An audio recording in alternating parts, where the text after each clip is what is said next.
Welcome back to the Flow State Podcast. I'm your host, Marshall Medallion, and today we have a very special guest, high school teacher, coach, amazing human being, my personal favorite high school teacher, Scott Calcaterra. Welcome to the show. Thank you for having me, Marshall. It's an honor to be here. It's been a fascinating journey to not only watch your growth, and thank goodness for social media, because that's really what I use it for, is just kind of keeping up with former students. And it always puts a smile on your face as a teacher when you see kids doing their thing. And, you hope you had a little bit of part of that, just a small part. Yes. As you continue through your journey of growth and development, because it's a work in progress, your whole life. I'm at the tail end of my career, so I enjoy watching your podcast, seeing young entrepreneurial spirited people who are finding their way in the game and race, and my goal has always been to let students know that's what you're striving for. You got to get in the game. If you want what you set out to have, you have to be in the game and be focused on it. So For sure. and you've done that, so that's what's great. Yes. Yeah. So talk to us. You weren't always a teacher. What were you doing before teaching? Well, as you know, I recently moved. I'm now living in Anderson. Okay. So whole different drive. But yet, way back in the day, I used to go to school at Cincinnati State, so I was on Central Parkway quite a bit. And on this side of town, and early in my sales career, I used to, this was an industrial area, so I used to make quite a bit of sales calls. So since you asked, since I was moving, I came across some stuff, but this is every one of my business cards from every job that I've ever had. Wow. So when I graduated from college, 1987, graduated at Northwest Missouri, go Bearcats. My very first job out of college, I worked for Jeff Weiler. Okay. I was a car salesman. Didn't last long, learned a boatload of how to deal with rejection, how to ask open-ended questions. So the training ground was good, but that wasn't my life's ambition. The truth of the story is I had a really good sale, and I came home and mulled it over, and I went in and quit the next day. And the reason is I kind of took advantage of these buyers and, made a pretty healthy profit, but I wasn't happy with the way I made my profit. And that bothered me. I wanted to get into sales and marketing to sell a product that, you could stand behind and that you had confidence. And so I progressed. From there, I became a food broker. Do you understand the food brokerage business? So Allie Meyer. Is that you? Yeah, it's all right. So food brokerage is a lot of manufacturers. We'll take Uncle Ben's Rice on the institutional side, selling the food service. They don't have enough funding to support a direct sales force, so they hire what's called a food broker. Okay. And a food broker peddles a variety of different products. So it could be Uncle Ben's Rice, Prince Pasta, frozen yogurt, a variety of products, and they're making, say, 3% profit margin on everything they sell to every food service distributor. So that was my food background. I had a associate's degree, and I had a bachelor's degree in business, and I had an associate's degree in hospitality management. And I worked in restaurants all through high school and in early college. So that really was my background. From there, I went to a company called Edward Don. Edward Don is a food service distributor, but they do everything but food. So when you sit down at a table, the cutlery, the flatware, the glassware, the plates, the salt and pepper shakers, the pots, the pans, the ranges. So I could go in and totally set up a new restaurant with stoves, everything that they needed that was non-food. Okay. Really good company out of Chicago, got really good training. And unfortunately, at that time, it looked like they might go out of business. Like I was getting word on the street. And so then I transitioned and was the very first sales rep to work for Gordon Food Service. Wow. In this city. One guy had transferred down from Saginaw, Terry Ruskowski, trained me really well. And I started selling food service products to hospitals, restaurants, you name it. I mean, I had Riverfront Stadium, I had Jungle gyms. I used to negotiate pricing with Jim over a game of pool. Always let them win.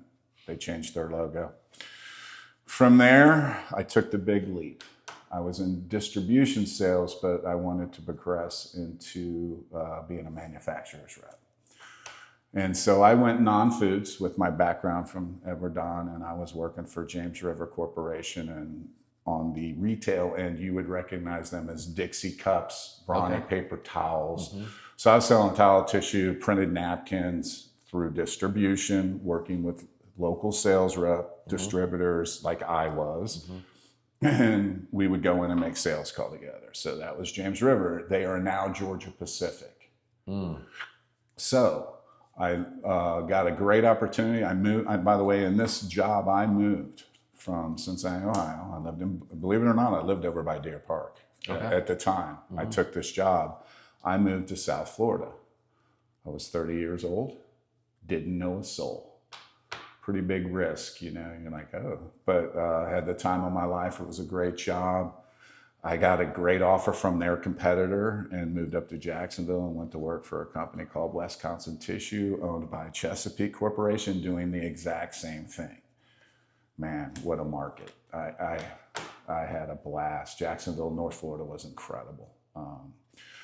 I, at that point in time, was pretty much covering half the state of Georgia and almost the top half of Florida. So I was going over to Gainesville, up to Valdosta, Georgia, Cordele, all the way across over to Savannah and back down to Jacksonville. I was averaging about 40,000 miles a year on a company car. Wow. You know, we had company cars back then. So it was a lot of windshield time. And ironically, that's when I first learned about Dave Ramsey. I'm in the middle of nowhere, Georgia, can't really pick up too much on the radio, and I'm listening to this crazy finance guy, you know, talking about money. So I started listening, and at that time I was having some financial difficulty. I was making good money, but boy, I was spending it like I was making really, really good money. Stupid. Well, I was single, you know, I mean, going out. And so, you know, I started learning about him. Ironically, Chesapeake or Wisconsin Tissue got purchased by, are you ready? Georgia Pacific. And at that time I was wanting to get into management. And opportunity came a knocking, and I went to work for WNA Comment. And WNA Comment is actually part of a huge conglomerate now. They're out of Chelmsford, Mass. And I was selling injection mold and thermoform plastic. High-end, basically, I was a caterer stream. Biggest customer was Disney. Had a lot of high-end, it almost looked like real China. So catering trays, full array of variety of bowls, mugs, cups, glasses, champagne flutes, you name it. Martini glasses, Poco Grande glasses, all high-end plastic. It's ironic that I'm kind of anti-plastic now. 4 years of traveling by plane, 150 days a year. And I had 7 states in the Caribbean. I would go down to the Caribbean, really was just Puerto Rico, but it's the gateway to South America and the connection to North America. So believe it or not, at that time, the highest volume JCPenney, the highest volume Kmart, the highest volume Sam's Club was all in Puerto Rico, because people were flying in and no duty, and huge growth for me. Learned a lot. I had a great sales rep who worked for me. Going back to the brokerage, I was the manufacturer rep. Now I had a fleet of brokerages in those 7 states that were repping my product. So I had 24 sales reps that rep my product, 7 states, a lot of stress. And so yeah, that was great. I traveled all over. I got to do a bunch of things that most people wouldn't be able to do at that age, and you know, a lot of travel woes with plane problems, rental cars. You know, that was my lifestyle. I was a suit. I wore a suit every day. I traveled every day. I could be in 3 states in one day. At that time, I was courting my wife, who was from here, and we got married, and she moved south, and we wanted to start a family and decided to it's time to move back. So I went to work for a company out of Michigan. Once again, they were injection molders, only this was more into what you would call a bucket, but plastic pails, also injection molded thermoform plastics. Like 5-gallon buckets? 5 gallons. So I'm calling on now, it's more than, you're looking at like brewer coat. So they're putting asphalt in there. Yep. I had PPG paint, up in Detroit, paint. They're putting paint in there. Anything you can think of. If you walk down Home Depot, you'll see 5 gallons of adhesives. Up in Michigan, cherries, icings, down wild flavors, putting food flavoring. So, and it was a really cool job. Because you were in a lot of manufacturing facilities and you would watch them, this conveyor come across of these pails and how it would be filled, and then they would have a lid, or how they would get palletized. It was a lot of fun. Had a direct sales force then. I had 4 states. Travel was a little less, but I was not feeling it. You know, I was like, I kind of just felt like I'd achieved everything I wanted to do. I was now married. I was wanting to start a family. I couldn't be the road warrior. During that time when I lived in Florida, I was a high school basketball official, because I always felt like, hey man, I was blessed enough to be athletic and play college basketball. So I thought I should give back.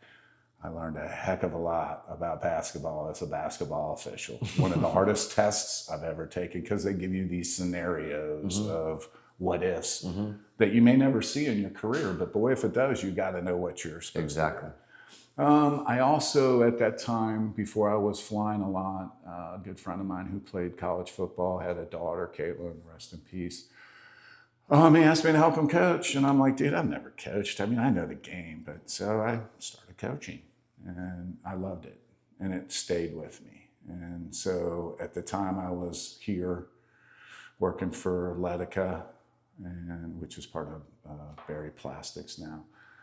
I just came home told my wife I wanted to go back to school and be a teacher and a coach. And I mean, here I am in my 40s at my highest earning potential. And I'm like, yeah, okay, it's time for a change. And I think the message to that, Marshall, is I never thought twice about it. I didn't fear failure. I felt like I'm always going to progress, and I can go back and do what I did before, because I had a reputation in the marketplace. I mean, I had done really well in sales. I mean, I was out of 250 some odd reps, I'm finishing in the top 10. I had a great market, and great customers. So I always was confident I could go back to that. But here I am, and now we owned some rental property. We had to kind of liquidate while I go back and get my master's degree and get into teaching. And, I took that chance. I rolled with it, and always a learning process, always developing. I worked with, I hadn't been in a school since I graduated pretty much. So here I am now rolling in sales. I'm outside. Now I'm confined. But I get into it, and, I went to Northern Kentucky at the time. They had a really specialized program to get a master's in teaching with an emphasis on business and marketing. And the cool part is I was kind of able to get into what I used to do. So when I'm teaching from experience. I'm trying to convey real world connections into my lessons and into conversations. As you know, in my classroom, I'm a conversationalist. I want to draw out you guys having conversation, and then you feed off of each other. And that's when learning doesn't just come from the content or a textbook or a video. It comes from interaction. Obviously, look at what you're producing. Yes, sir. Every one of your podcasts has a message in there. And I'm fascinated by that. And it's exciting for me to see another generation of up and comers that have direction, that want more, that are fighting to get that. Taking risks, without, no risk, no reward.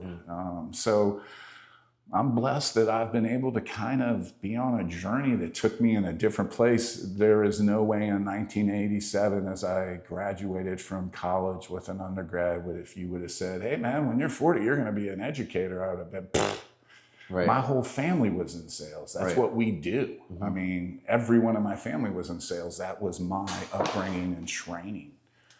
So there you have a little bit of my history of all my jobs. And I'll tell you this, when I was in college, I had a business professor to say to the class, you're going to have over 10 jobs in your career. And I was like, dude, you're crazy. My dad's had the same job, and going through this, it's a point of that it's a journey of a stepping stone process that you take this job, you learn from it, and you move on. And I used to always find it funny when I resigned from a job, I might have had a manager who was kind of mean to me after that. I'm like, when I was a manager and you came to me and I looked at you and said, you know what, dude, if you're doing this to better yourself, I applaud you. I'm here to support you. But some people across my journey in business weren't like that. They took it personal, like, dude, there's no loyalty anymore. You'll screw me over in a second. Right. It kind of shifted, Business has shifted, that's for sure, at least in the corporate structure. So, right. Ask away. Yes, sir. Sorry that I went on a little No, you're good. You're good. So, when you first got into teaching, what was the first school, and how did you get to, teaching me at Deer Park? Okay, as a teacher, you go through a training process. I don't think a lot of people know this. So you do what's practicum. You go and work, a couple of months. Maybe teach 1 or 2 lessons. I did that at Bellevue since I was going to NKU. And then I did practicum 2, which is an advanced. And then you have college professors coming in and grading you on your lesson delivery and how you did in the class. And so I did that at Newport. And in my student teaching, where I taught a complete semester, where I pretty much was handling the classes, I was blessed enough to work at Ryle High School. And worked with some really good long-term educators who were kind enough to take a newbie, even though I was older, and maybe that helped because I was older and I was coming from a real world experience, but they trained me good. And I actually reunited with a fella that I went to high school with who was an assistant principal out there, but he was a great educator. He was a great high school basketball coach there, and then went into administration. And I was blessed to work with Nate Nemi. He gave me a lot of good direction. And I've been friends with his family since I moved here in 1974. So that was kind of cool. And then I get into the job market, and it's not like business. You interview with like 6, 7 people in a room, and it's just you, and that's not normal. Normally you go meet with human resource, you meet with your potential manager, you meet with the vice president, etc. So I got hired at Holmes High School in Covington, Kentucky, inner city.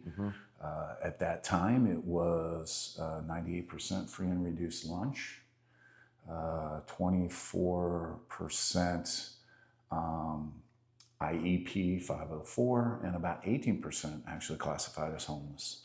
That was my second glimpse, but a longer glimpse at what poverty truly is. So I was working in the trenches of a school that, kids had some serious challenges due to poverty. Eat 1 time a day. So it was humbling, coming from a corporate structure and also coming from, making pretty good jack. I mean, by the time I ended, I was doing well I got out of it in 2002, and my salary was, put it this way, when I became a teacher, it took me almost 15 years to even get back to where I was before I decided to get into education. Wow. and I kid about this because, when you are an entrepreneur, you're pitching a business plan to some client or to a finance person. I'm like, here's my business plan. I'm going to go spend a bunch of money to make a shitload less money. Right. That's a great business, but I kid about it from a business perspective, but it was the best decision I ever made. I think in a roundabout way, I was meant to be a coach. I was meant to be a teacher. I have enjoyed it. My style is different. I think you'll agree to that. So I started at Holmes High School. I taught there for 5 years. I became a tenured teacher. I was also a high school basketball coach at the same time. While I was in grad school, I took a junior high coaching job at Seven Hills. They have been unbelievably great to me. That school is incredible. I got promoted up the ranks in coaching. I coached 6 years there, and then took over the girls program at Holmes High School. So I was now coaching girls, different animal. I did that for 3 years there. We had great success, back-to-back district runner-up. Went to the regional tournament back to back. I had 2,000-point scores on my team. We could flat out play. And I took over a program that was struggling, and our goal is to have people view us different. Oh, you're from Covington. There was always that look, and I'm like, hey, we're not trash. We got class. And that was our mentality, and we wore it with a little bit of swagger. And I enjoyed that. It was a lot of pressure though as a head coach, and I then got the opportunity at Deer Park, which, as I said before I moved to Florida, I was kind of living there off of Hunt Road. And here I am now. I'm teaching I get this job at Deer Park, and I was going back to Seven Hills to coach, and the principal called me in at the time, Larry Knapp. I've had 6 principals. And said, hey, we don't have a girls basketball coach. I know you're going over to Seven Hills to coach, but would you at least talk to our AD? And ironically, I walk in and it's somebody that I know who helped me get into education early while I was going to right before I started grad school. I was trying to be a substitute teacher. I wanted to get as much experience. Like when anything you want to do, you immerse yourself. 100%. So I'm like, I'm going to immerse myself into this and understand the psyche of it. And so Rob and I had relationships because our wives had relationships. So long story short, I ended up taking that job. I did it for a year. We had pretty good success. But then, my father got ill and I took a year off. I just wanted to be able to fly to Florida at any point in time and spend some time with him, which I did. And I'm very thankful. Yes. And, just like anything, the train doesn't stop running. They got a new coach, and I moved back to Seven Hills a year later and went back to boys. So I did 6 and 6 at Seven Hills. I did 6 and then went to girls for 4 and then 6 again. So 16 years of high school basketball. And of course, I'm now getting ready to start my 19th year of teaching. And this will be my last. And it's been an incredible journey for me. It really has. And I feel blessed. I'm stepping into this will be my last first day. And, how the year rolls is, I'm kind of looking forward to it. But, I'm a little sad because I'm retiring from teaching, but I don't know if I have it in me to just do nothing because I have that business background. I still read a lot. I try to stay in tune. I'm up to date with current things. I think when we met last time, I told you we took on a new curriculum of a social media marketing, and kids could get certified by the American Marketing Association. I had 14 students and 13 got certified. Wow. I went into it, Marshall, and I'm always open, but I had built the marketing program. So I was like man, look, all the work I put into getting a marketing. And then, so I had a marketing class. Then you were lucky enough that they did the grant because they saw the success of the marketing class and bought into the Usher, which was a phenomenal program. And I was still using that because we lost the grant. I was still using most of the Usher stuff, but infiltrating other stuff that I had taught over the years. So I kind of had made this, we were doing a cereal box project where they had, just really, product, price, place, promotion stuff that was real world. And it was great.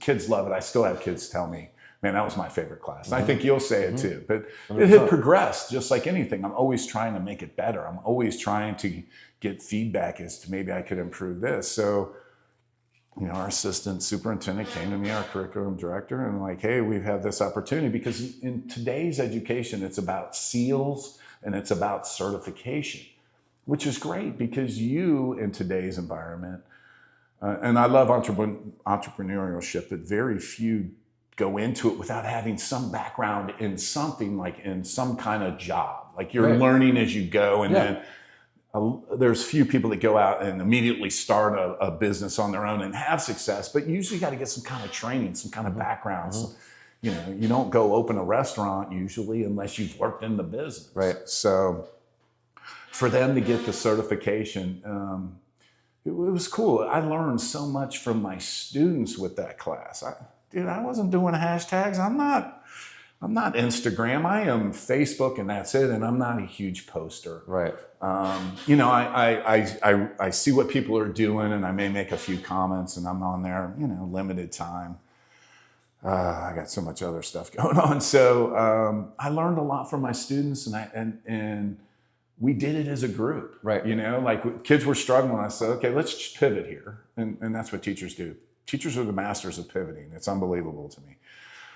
And I'm like, let's take a different approach. And I'm like, let's do it together. Mm-hmm. And I said, I'm going to put my screen up here. And it's a really cool program. It is a simulation, and you have to do posts, and you have to do reels, and you use Pinterest, you use Facebook, you use Instagram, you use Twitter, you use TikTok. You have a budget, you have a boss, you have a product line. It's really? A product line of bags like REI or what is it, Cotopaxi. Mm-hmm. And so then they give you like a demographic. The number one guy was Dave Packer Tom. You know, he's 18 to 34. He makes $40,000 a year. These are his interests. You're now matching a bag to his liking and generating hits and likes and shares. And it was really true to form. And that's the one thing about marketing is it's got to be true to form if you're going to teach it. What can a kid walk away from this and retain by the time they get into the workforce to know, like, oh, I know, I did that in high school.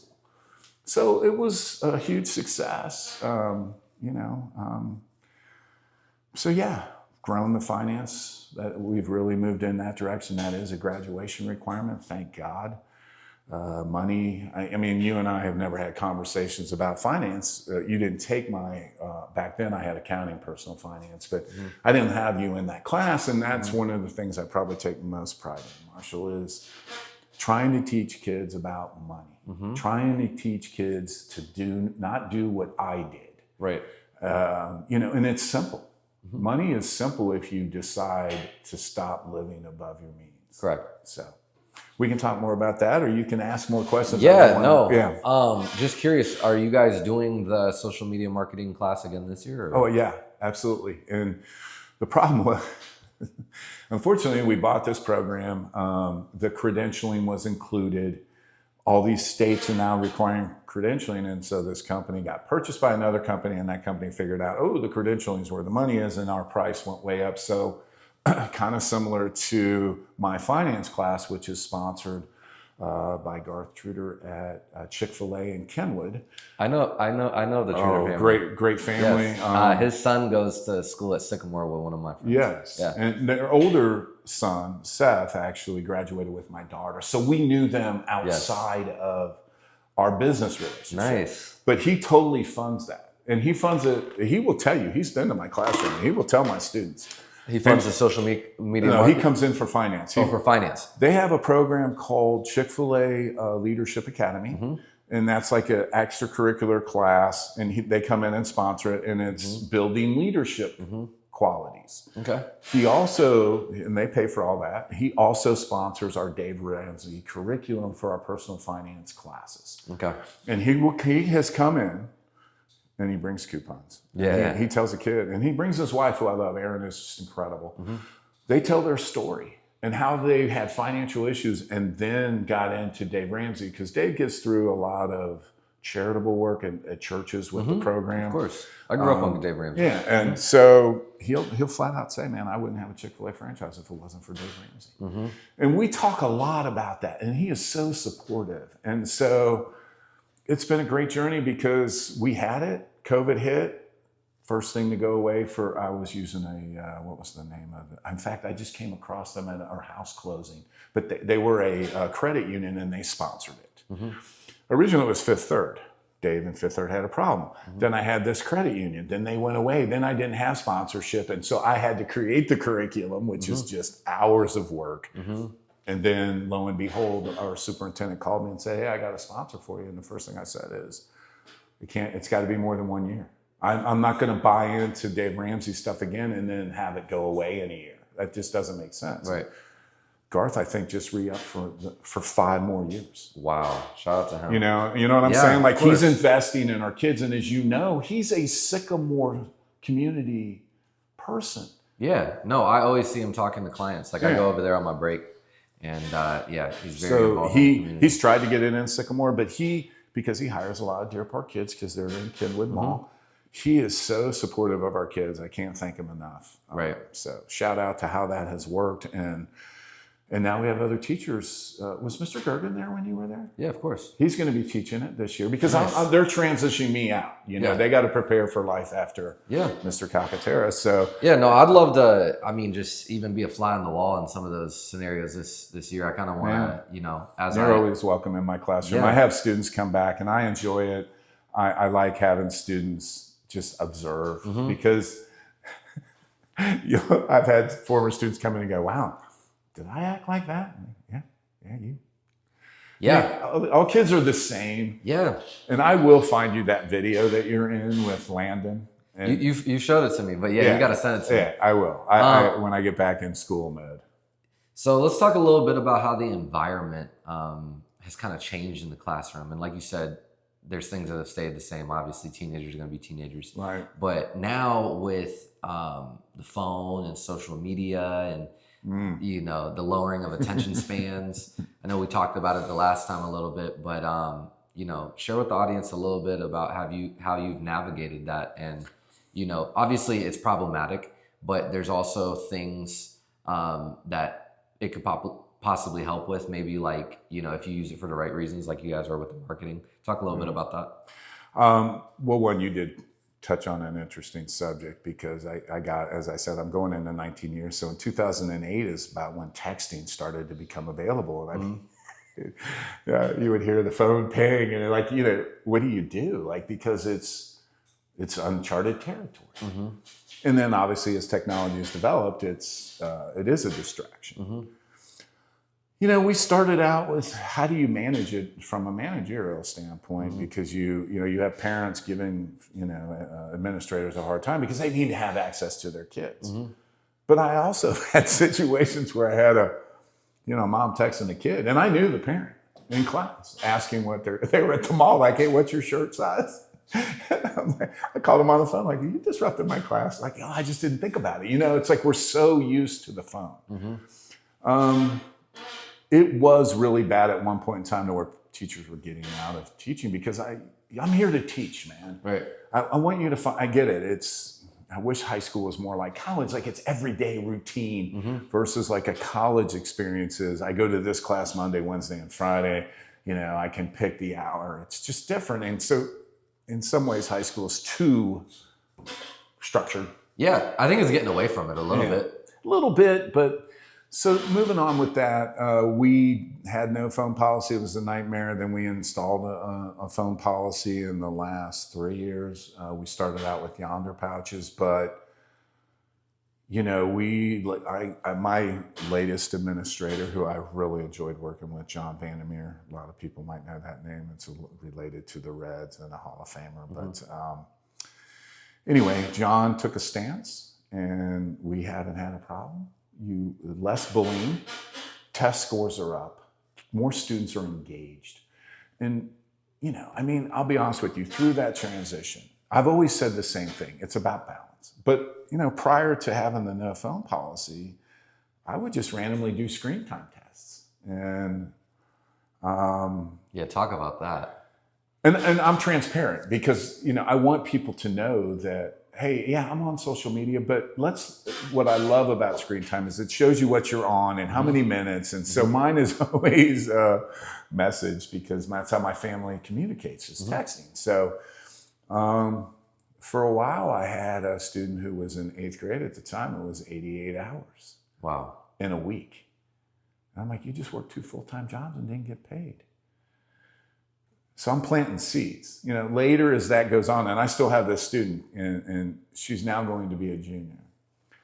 And she would come by every once in a while. Hey, Mr. Calcaterra, I'm down to 35. You know, so like I'm in, like you don't realize. Wow. And it's directly marketed to you that way, to not realize your brain's being hacked and you're spending that much time. So, you know, I've done a lot of research on this.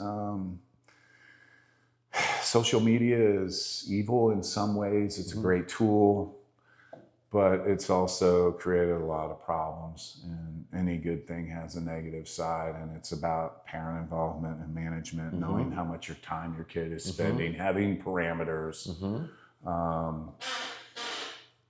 So yeah, that's what you got to do with your kids. I highly recommend you own the phone. This is what I try to. 100%. You own the phone. They're not on their own plan. Exactly. They may have paid for the phone, but they're on your plan. You should know what they're doing, 100%. What sites they're on. You can limit everything.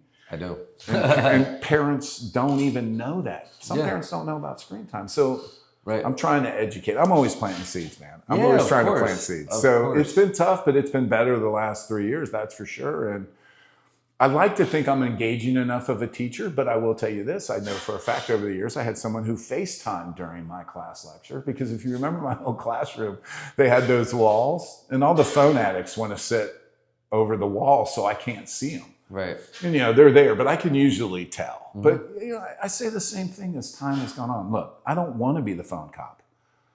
If I take your phone, you're just going to be mad at me. That's not what this is about. Right. Value my time, and look, if we get done early and there's time, I'll let you do that. But you shouldn't be feeling the need that you got to have that 24/7. Right.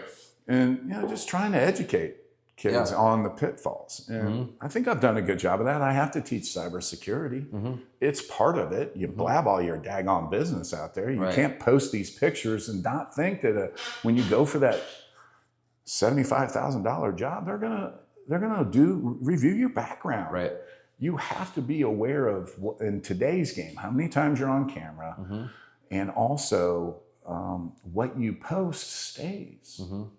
So hate the bullying. Right. Hate the bullying. That's you can say anything behind a screen, but so I've navigated through a lot of technology. AI is in the fold now.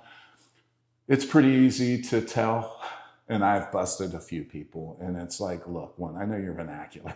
Right. This isn't a word you're ever going to use in your dialogue. And, I try to tell them, hey, I can't give you full credit. All you're doing, I have technology. I can watch what they do. Right. And you can just take their answer.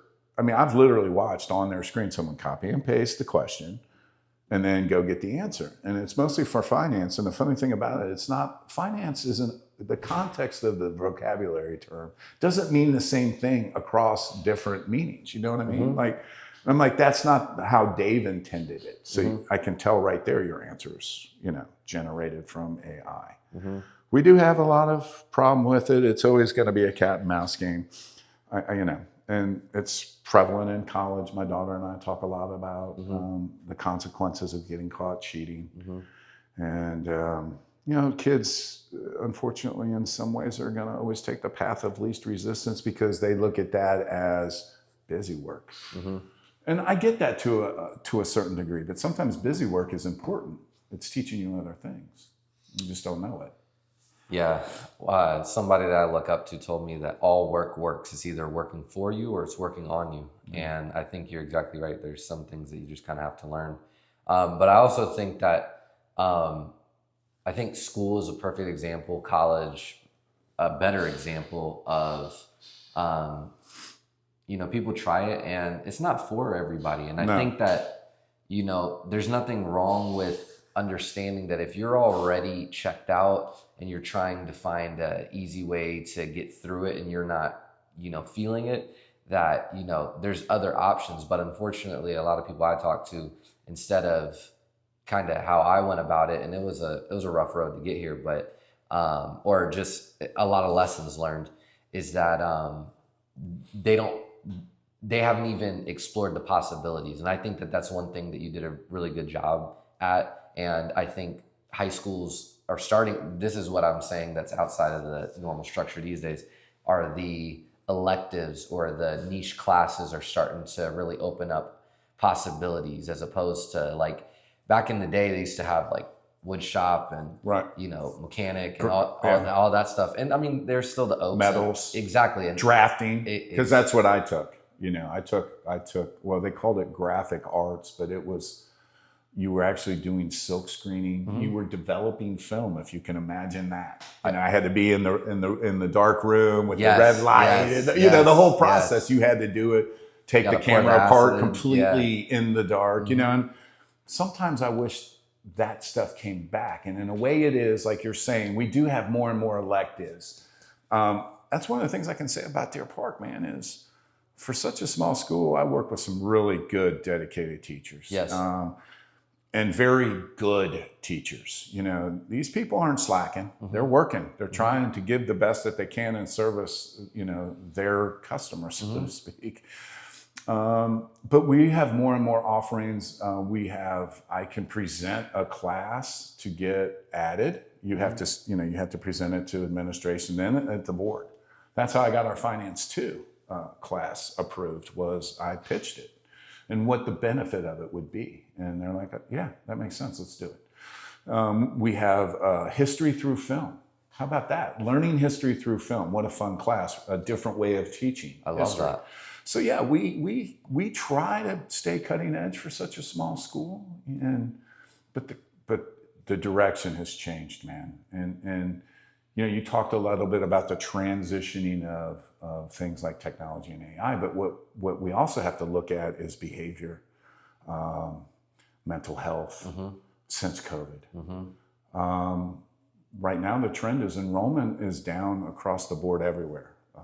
We sat in a meeting, and you know, you got to understand how schools operate with a levy. And it's one thing I don't like about social media. I have people who make comments like, "You're not in the trenches, you don't know what you're talking about," and I'll explain. But behavior has obviously changed due to COVID in a lot of ways. A lot more. I see more and more 504 IEPs, a lot of ADHD, more and more. And kids are much more reclusive in some ways because of COVID, because they were alone. Enrollment is down. We lost since COVID. We're down 276 students. That's 2 graduating classes at Deer Park. That's how much enrollment has dropped. So that impacts how many how many pupils per teacher. So one of the things that came up is, from when I started, we actually have added another level of security, because we have an SRO, Sergeant Jim, great guy, and we have another administrator. And the reason is there's just so many more issues. But people who don't understand that if you're a school and you have these issues, you can't ignore them.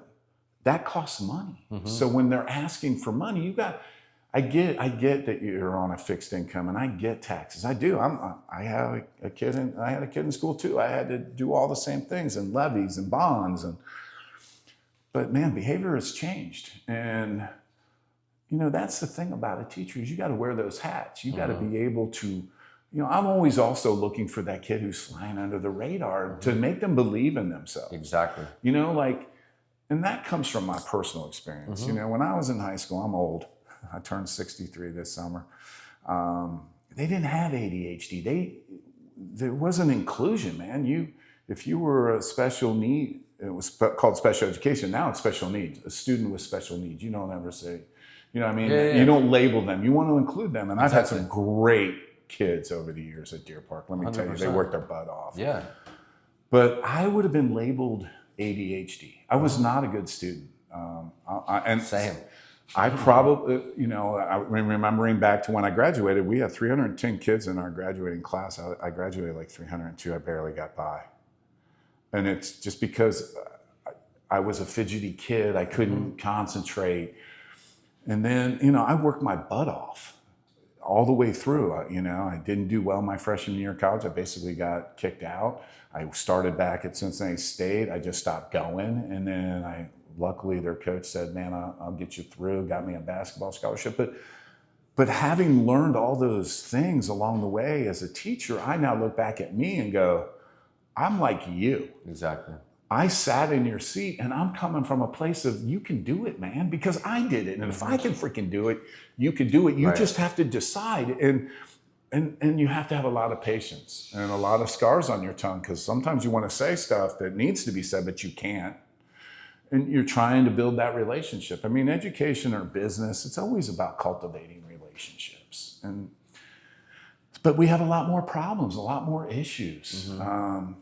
Kids, social media, the TikTok challenge. We had people destroy our bathrooms when that was, or smacking teachers, and we've had issues over the years with kids. We just have, stuff that you kind of scratch your head and go, what's really going on? Right. How do we identify it? How do we fix it? That's part of our job. We're part of the community too. We want to work together with you. Yeah. But some parents aren't engaged in that. How have you stepped in? Because I know you're very, as much as you can, be hands-on with these children and into their identities. Especially, a lot of these kids come from single mom households, and they, might not react well to like a strong male figure in their life. Yeah. Have you ever seen it go from, like aggressiveness to eventually they see that you care, and like you've seen that relationship play out? Because I saw that with my own eyes when I was at Deer Park with some students and yourself. But talk to us a little bit about that. Well, in reality, as I said, I was you. I get it to a degree. But I'm also trying to build structure in you to understand, man, that's not going to be acceptable out there. And trying to convince kids, look, man, you're going to be in the workforce sooner than you realize. Yeah. And guess what? There's no coming back. You have to have skills. So it's always a place of one. I've always wanted people to look back on me and say, he was fair and he cared. That's always kind of been, I think I try to convey that, hey man, deep down, I do care. Yeah. I might be firm, but that's also part of being fair, and there's a lesson in that. And our philosophy in coaching basketball is always, I'm teaching life lessons through a game. I'm always teaching life lessons because, as I said earlier, it's not always the content. Stuff that comes up in conversation can relate to something else that can kick off a whole nother thing, and that there's learning in that. For me, I've had, in business, as I told you, I did well. I used to get a pretty fat bonus check at the end of the year because I was killing it, man. The year 2000 was, without a doubt, just an incredible year for me. And so, my bonus check now comes in the form of talking to you, or I run into kids, or kids who reach out to me to ask advice, or if I see someone and go, hey man, do you think I prepared you? And if they say yeah, then that's my bonus check. It's not always about the money. Obviously I wouldn't have went into education. Yeah. I achieved that. I did what I needed to do. And part of my philosophy is building that relationship. And granted, sometimes I've said, and you may have heard me say this, man, some of the stuff I talk about, you're not going to get it till you're about 25. But I'm telling you, I'm trying to set you up to have some kind of clue as to what's coming your way. Yeah. And I can do that more through finance because, man, I'm passionate about marketing, as you know, but I am really passionate about money because I feel like it's the gift I can give you, man, is if you do these things, I'm telling you, you can do it. But you have to stop door dashing. You have to stop realizing that you're not building wealth that way. What you're doing is you're competing. And it goes back to marketing. Thank God I'm a marketing teacher. But you think about this. I noticed you got the Starbucks. You remember Eric Webb? Eric used to come to class every day with the Starbucks. I'm like, dude, how much you pay for that? Getting my calculator out. I'm like, do you realize that's how much you spend a year on coffee? He went to OU, came back his freshman year. Hey man, you still getting that coffee? Are you kidding me? No way. Like you have to put it in perspective. You have to have a budget. You need to know what you're spending your money on. And what is my expenses? Exactly. And if you think that you can just wheel and deal it like it's and not be organized, you have to be intentional, man. That's the word, intentional. You have to be intentional, and you have to.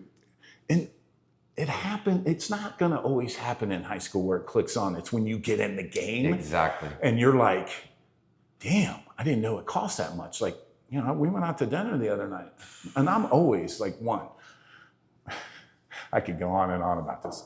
One, you need to have a plan for the week. You need to learn to cook. You need to cook 2 meals for every prep. And so what if you're reheating? That's what microwaves are for. Learn to cook, stop eating out you can't sustain. Find deals. What you're doing, and you told me, like, I have a refrigerator freezer in my garage. I buy my chicken at Costco on sale. I freeze it with freezer paper because I was in that business.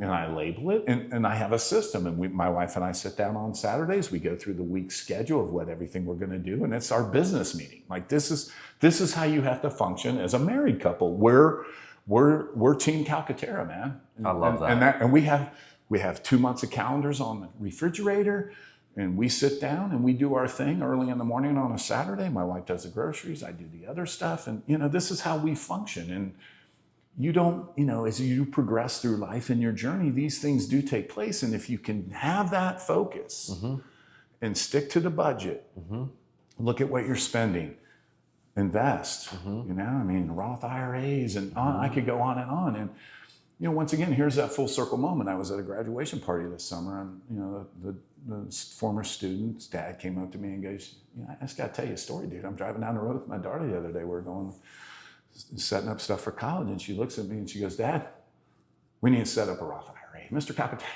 And so he's telling me this whole story, and I'm explaining why the benefits, and it's like, wow, they do listen, like they're getting it, and that's all I'm looking for, man. I've got some good advice. I tell people all the time, I don't give bad advice, I just don't give it.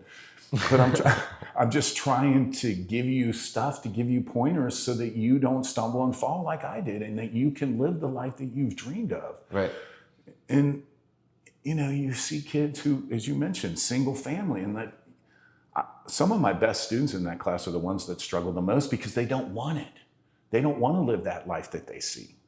And I tell them, please don't go home and ask your parents financial questions. That's their business, You can ask them questions like, hey, where do you bank? But don't go, are you in debt? Are you on a budget? Like, you can talk about certain things, but you got to broach that subject. Money's closed-chested. It's not something you want to talk about. Exactly. And especially if you're in debt. Like, no one's going, hey, man, guess what? I'm $10,000 in debt. Right. And so, I was in debt, and I lived it, and I had to work my butt off to get out of it. And then I married my wife, and but I will tell you, in one of the lectures of Dave Ramsey, it talks about when you're married and having those conversations before you get married. Like, could you imagine you got married and, by the way, you just found out that your wife is 15 grand in debt?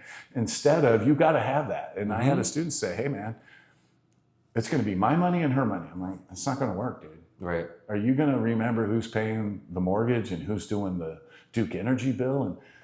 And you can have your own account and stuff that you funnel money into, and that's fine, but you have to have a general pool and work together as a team, or it's just, oh man. And I'm like, after you get married and you've been in it a while, I want you to look me up and tell me how that's going. Yeah, because it's just not going to work, man. You got to be a team. Yeah. And you're in that now. You're married. You've got kids, and you're planning, and you're doing, and it's a process.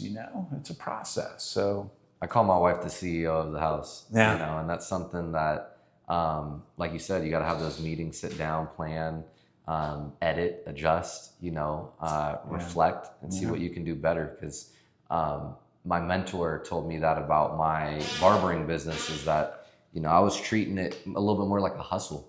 And he's like, where's your P&L? And I'm like, P&L? Exactly. He's like, and my dad used to say the same thing. Like, you make this much, but that's not really what you make. Like, you have all these expenses. Right. And then another mentor of mine, if you watch some of my podcasts, he's like, I call it mailbox money. He's like, instead of getting a Porsche, he's like, I get a gig or a contract or some form of income that can buy that Porsche. He's like, I'm not just going out and buying things. And that's the way that I'm starting to think about it is, what can I add to my current value that can eventually I can get to that point? Because living beyond your means, you're going to be stuck forever trying to compete with all these other people. And that's how they market to us, especially, these younger generations. But can I give you a Dave Ramsey quote? His famous quote is, we buy things with money we don't have to impress people we don't like. Okay, yeah. And it's like, stop competing. And I know there are people driving around $50,000 cars, but only have $1,000 in the bank. 100%. versus the guy who's driving a $10,000 car who has $50,000 in the bank or investments. And it's like, you don't know that. You're looking at image and thinking that person, that's the sign of success, but they're swimming in debt. What I see is I'll see people, this is what I see. I see people with fresh kicks on. They'll have the newest Jordans and they're walking. Right. Or I'll see somebody living in an apartment with a, super nice car. And it's like, there's nothing wrong with having nice things, but, you have to get appreciating assets like, yes, houses. And I've learned all this throughout, the years, but you definitely... Well, so when I am on social media, yes, one of the things is I follow some financial people. Mm-hmm. And this is the stuff that I'll take pictures of and share with my class. The average American has a salary of $62,600. Okay. Has a mortgage of $274,000. Okay. The house pricing is ridiculous. I mean, I just went through a whole move. $6,700 in credit card debt, $24,000 in car loans, $46,000 in home equity loans. Purchased first home at 38 years old, has less than $1,000 in savings, has $38,000 in student loans. That's your average American across the United States. Wow. 8 out of 10 Americans live paycheck to paycheck. Then you type in the type of person who is underinsured. I mean, I talk a lot, like in my Finance 2 class, I teach you about the insurances that you need as an adult, how to buy a house, what's a lease agreement. Like we literally go through a lease agreement. These are the things that I find value in that are going to help you. Like I went in all that stuff cold. So yes, learning about investing and we have an investment game that we do at the end of my Finance 2 class. It's a competition and then that's what I'm building you up to is like, this is what's coming. Get through the next 5 years or 6 years. Stay at home as long as you can. About 25, you probably need to move out. People start looking at you a little funny, like, hey, let's go. But anyway, but build that wealth. Your parents want to help you anyway. Yes. And then, do it the right way. Don't live above your means. I made those mistakes, dude. My problem was I was single. If there was a casino around, I'm going.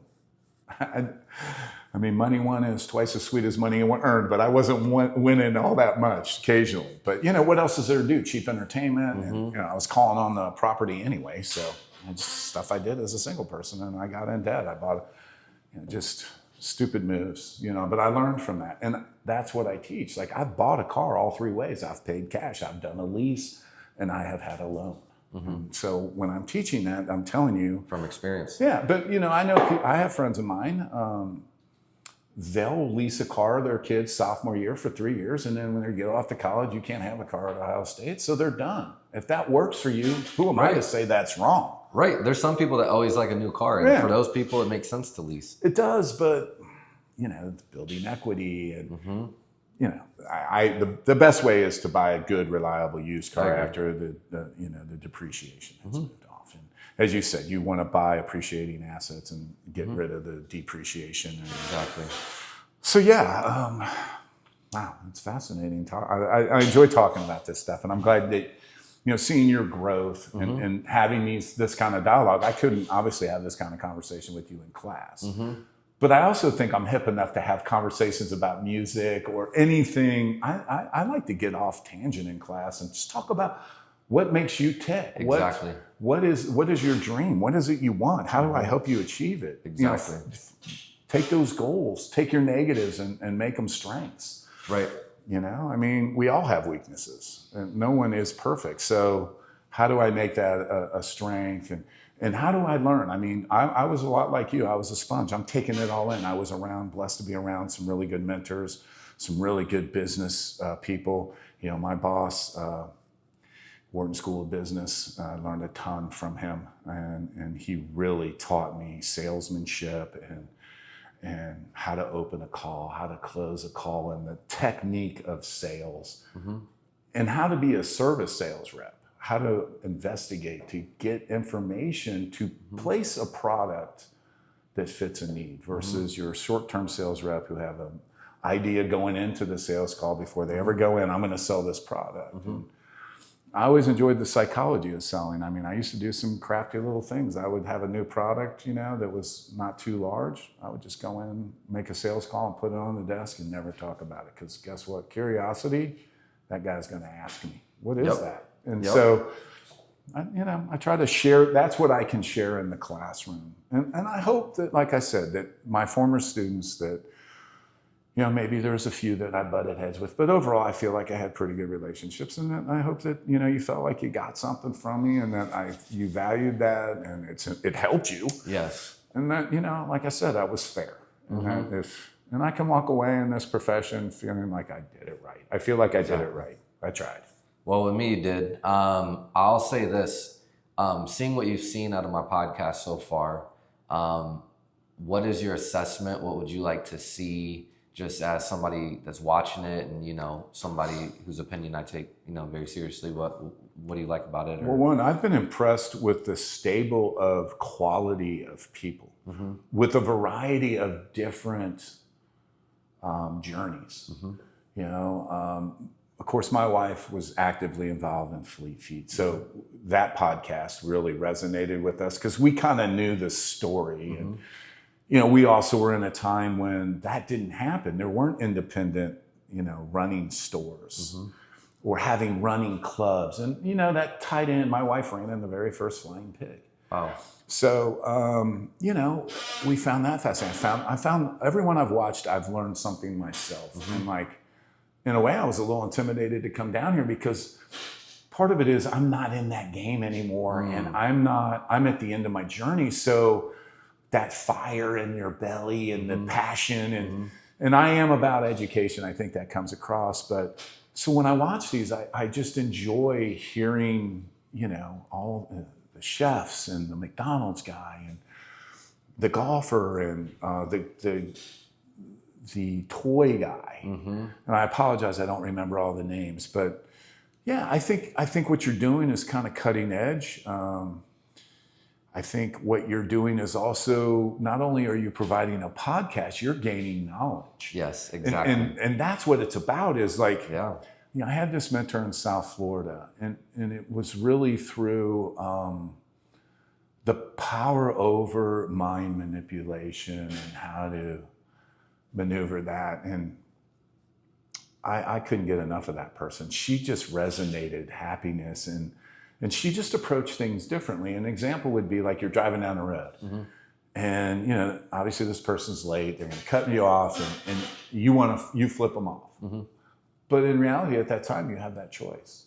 I can either flip them off or also look at it differently and go, man, I'm glad I didn't get up so late that I have to drive like that. Now, is that reality? Yeah, because, you know, it pisses you off. But your viewpoint on things, we studied a book called A Course in Miracles, and it was faith-based, but it was also about dealing with you.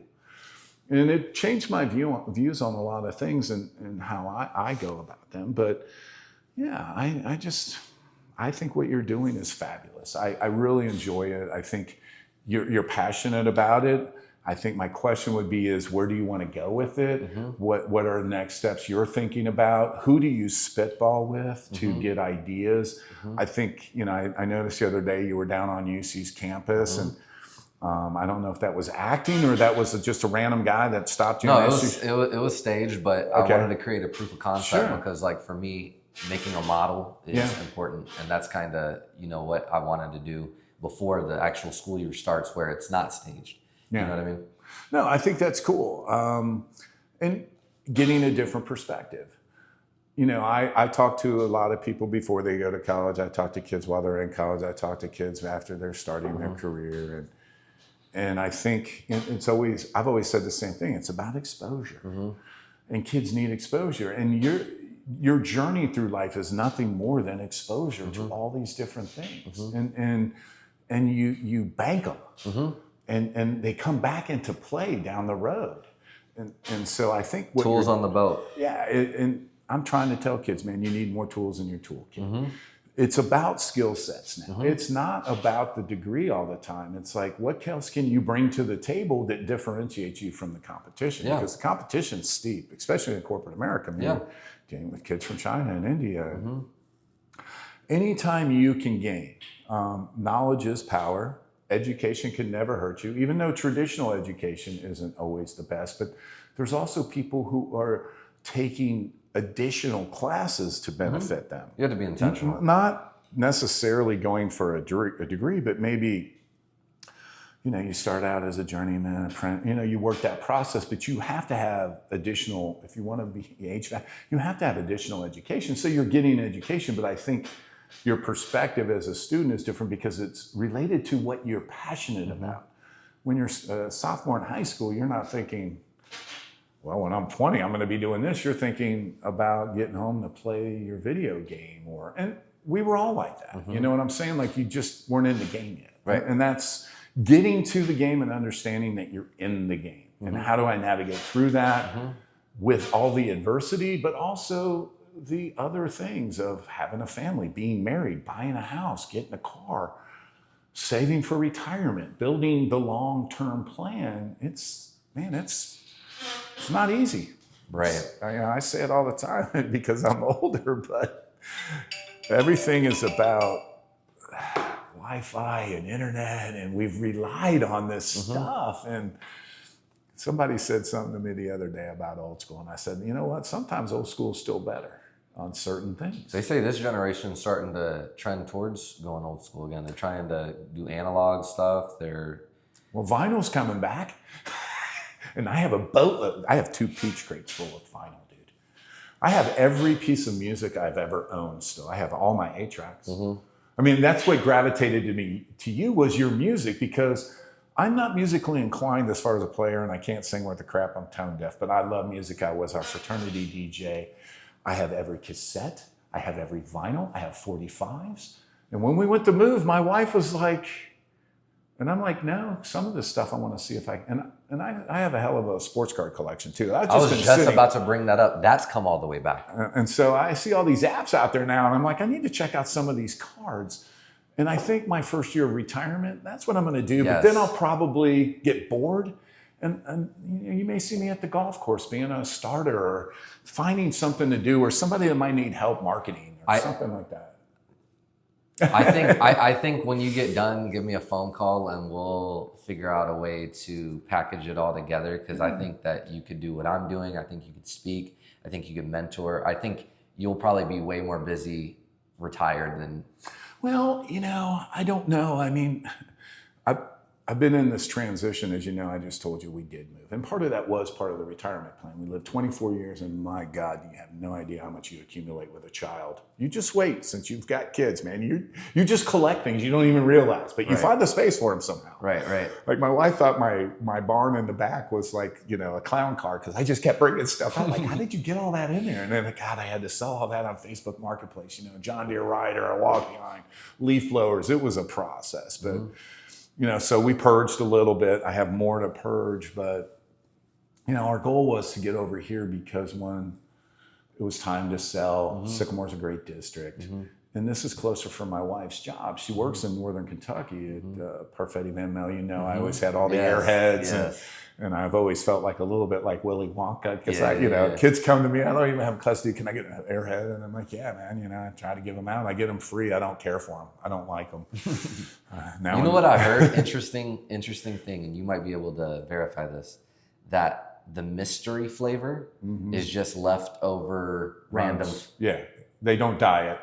So the mystery is, it could be, the number one is blue raspberry, and then cherry, and then watermelon. The least 2 are grape and orange. That's what I always end up left in the bag. So when I give out the airheads, I go, if you want orange or grape, I'll give you 2, because I end up with all the orange and grape. But yeah, that's what it is. My wife's been there a while. It's, that's, you talk about business changing over a landscape of the business over a period of time, because they are,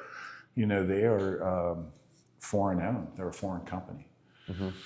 So, but I just think in retirement, I'll chill a little bit, and then I'll find plenty of stuff to do. I'm not sure. We're going to move, though. Our plan originally is this would be a 5-year plan. We did get a brand new home. It was the model home, and they're building 14 more around us. So the goal is hopefully we can make some money off of this too. but I need to get back to the South. I like the warmer Florida. weather. I hate wintertime. This last winter was brutal. I mean, I am in a HOA now, so I don't have to do any more yard work or anything. And that was the other thing. Like you wait till you're in your 60s and you own a home, you're going to be like, I've done 20 years of my life in this yard doing landscaping and this. And you just do. I mean, I enjoy it in the summertime to a degree, but God, I got, 70-foot trees every storm. It was an hour, and my wife and I would be out in our yard an hour just picking up sticks. I'm like, I don't need to be doing this anymore. Right, this is someone else's challenge. Put in And the so work. we transition. It's easier for my wife to get to and from work, and then we're looking to go Tennessee, North Carolina. I don't think I'll go back to Florida, but I would like to be on some water. My family spent the majority of our vacations at Lake North, so I like lake life. But I lived 6 miles from the beach in Florida, and I love the ocean too. Some of my fondest memories in Jacksonville, Florida was with my wife and our dog and a blanket, getting our favorite pizza and a bottle of wine. It cost you know what I'm saying? Like, that's cheap fun.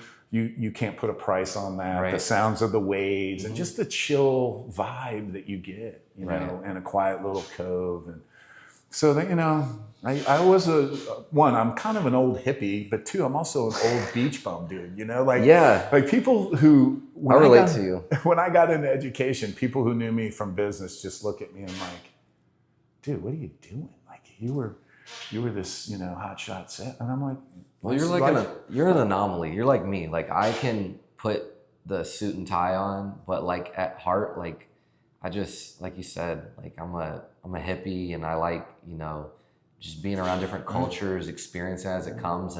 But our ability to be a chameleon, that's what makes us so successful, because we love people. And that's what it's all about, people. I've had great role models. I mean, I'm blessed. I have 2 older brothers, and we're close. Ironically, my mom and dad's anniversary is in September. So all of us are born in the same week in June. Literally, my middle brother's birthday If you know, you know. That's funny. My middle brother's birthday is the day before mine. I was almost 4 on his birthday. I missed the cutoff like by an hour and a half. My mom begged that doctor, do not deliver him on the same day as my middle child, who's 2 years older than me. Craig's 2 years older. And then my older brother lives out in California, and hugely successful in what he's done. He led a brand new organization that is cutting edge for glaucoma, and they've grown. I mean, they've named the lunchroom after him, and he lives at Dames Point down in California, living the life. And I've learned from him. I learned from my dad, who was, took some college classes but didn't go to college, who built a great career in sales and marketing, and got up to pretty high level in management. I mean, I was middle management. I was a regional manager. All my family has succeeded in sales, and I love sales. Yes. But I also felt, and the one thing I miss about my job is cultivating professional relationships, which you're doing. I don't have that as much. My relationships are with kids and their parents, and I love parents at Deer Park. I have been treated so well because they know I'm invested in their kid. Exactly. You know what I mean? Like, exactly. I'm not here to hurt you, man. I'm here to help you any way I can. And you need a letter of recommendation? Ask me. You need this, you need that? I'm your guy. I'll help you. So yeah, spending time with some of the parents who back you, get what you're about, understand what you're trying to do. And as you know, Deer Park's just a great community. It's chill. And I've been blessed to work there. I think I'm now on my 3rd superintendent and my 6th principal, and it's been a great journey, and I'll be done soon. Yes, sir. Well, thank you for taking the time to come out. And thank you, dude. I can't emphasize enough how proud I am of you. Thank you so much. I just interacting. I think I told you I hired one of my former students to do some work at the house, and just seeing you in the struggle. And that's where the lessons are learned. If I can end with this, this. I've had a lot of successes, but that's not where I learned. I'm blessed that I had successes. I've had success along the way, so much so that I expect that from you. Like I just don't accept failure. Exactly. But I have had failures, and you can't harbor on that, man. You got to get back up and get in the saddle and learn from it, and then move on. And don't beat yourself up, because there's no perfect person, man. Exactly. You just have to keep progressing in what's the next angle? What can I do? guidance from your spouse and navigating together. Yes. But do your dream. Don't let anyone tell you can't. You know, they're going to tell you that all along the way. And I believe me, one of my motivations was I had a teacher who told me basically I wouldn't become shit. Yeah, well, guess what? You know, you shouldn't have to use that as a motivator. And I've always tried to be a teacher that hopefully I don't have a student that uses me as that motivation, and that you know, if we had discipline issues, it's because I'm doing my job. Right. You know, it's not always pleasant. Right. But I appreciate it. I really do, Marshall. And I'm glad that I was able to get it, you know, down here and spend some time with you before, you know, I ride off into the sunset. But, you know, I know we'll be in touch. Yes. Wherever I go or wherever I end up. And if you ever have questions or need anything, you know that I'm available. But you don't need me, man. You used what you needed from me. And I think you went with it. And then you've now expanded. And that's what's great.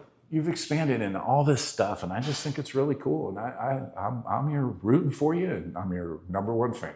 Thank you so much. Right on, brother. Yes, sir. All right. Well, don't forget to like, comment, subscribe, and we'll see you guys on the next one.